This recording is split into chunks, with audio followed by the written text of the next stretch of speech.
I'm very pleased with actually. I was really looking at this at supper, and I love this sentence. My editor at the Princeton Press hated it. And she was like, but then all of the scholars that they used as referees, they said, oh, you have to publish this book. But she really didn't like this.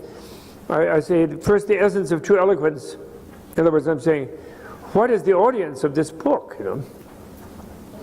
He said, if the original author felt diffidence, here I'm referring to the Tsongkhapa story I just told you, about the work's usefulness in his times, with the very many great Tibetan scholars that were around him in Tsongkhapa's time in the early 15th century, during the time of the global renaissance that was generated also in Tibet, how much more should I be discouraged by the enormity of the task of making these insights available to a modern audience?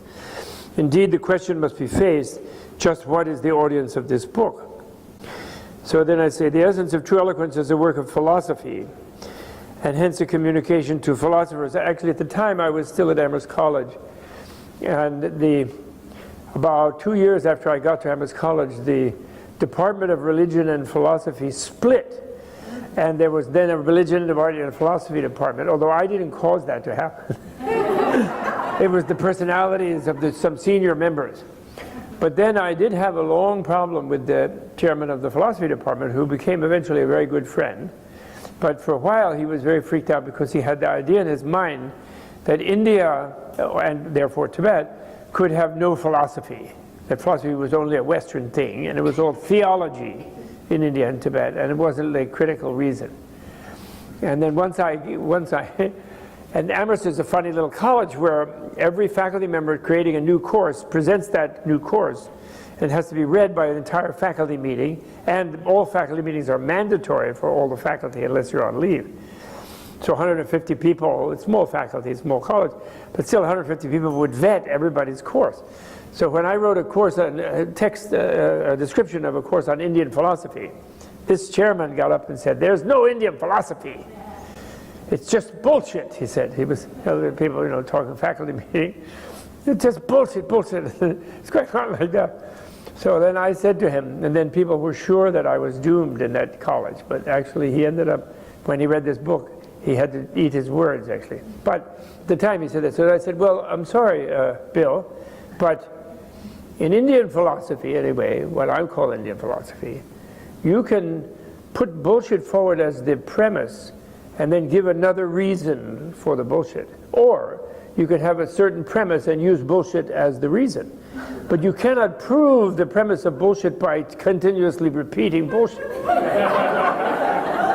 At least in Indian philosophy. I'm not sure if that works in the West.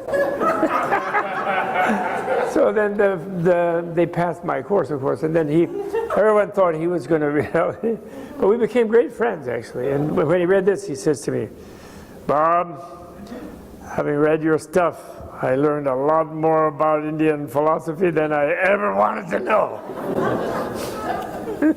That was his way of recanting, you know. Anyway, so it's a work, oh yes, I was reading that. So a work of philosophy, yeah. And hence a communication to philosophers in the true sense of the title as lovers of wisdom whose wisdom is their love. But where are today's philosophers to be found? Too many have almost forgotten, this one I like this sentence, it was outrageous to me at the time. Too many have almost forgotten that science and technology, with capital S and T, are mere children, that ageless Father Philo and Mother Sophia still must worry about their notions and their adventures. That is, of the children, science and technology. Thus, neglecting the parents, these philosophers who think that, you know, science and technology have taken over from philosophy, you know, and that philosophy is dead. You know, the great philosophers today, they all announce it's dead. You know, like Richard Rorty, philosophy in the mirror of nature, metaphysics is over, Heidegger. Metaphysics doesn't mean woo-woo, you know, like aura reading or like going to Weiser's bookstore. Metaphysics means the philosophical branch that deals with the nature of reality. But philosophers have decided that's finished. There's no such thing, because we all know reality is matter, and scientists are measuring it all. And it's just mathematical measuring and, you know, matter, and there's no philosophy anymore. Philosophy is dead. There's the literary criticism, there's going to art galleries and writing art criticism, there's like political commentary and irony. What was the name of Richard Rorty's second book after Philosophy in the Mirror of Nature? Contingency, irony, and solidarity. That's right. That's all that's left for philosophers to do. They're kind of glorified like theater critics, you know, philosophers, because there's nothing to say about reality. Scientists have a hold of reality, you know. A.O. Wilson, the Ant-Man, consilience. You know, it's all we're gonna control all of reality, and we've finally discovered that all of you guys are nothing but a bunch of brain-deluded robots.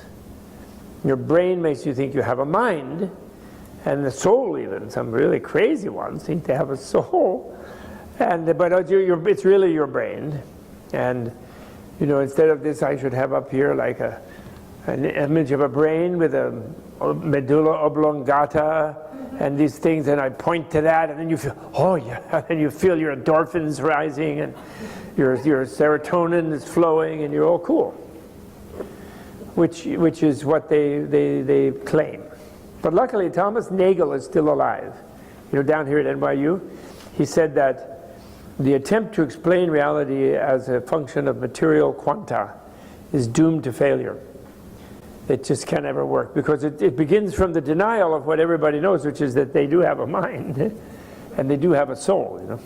So anyway, I like that, I'm sorry, but I like that about Mother Sophia and Father Philo, you know, worrying about science and technology, going around destroying the world, thinking they know what's real.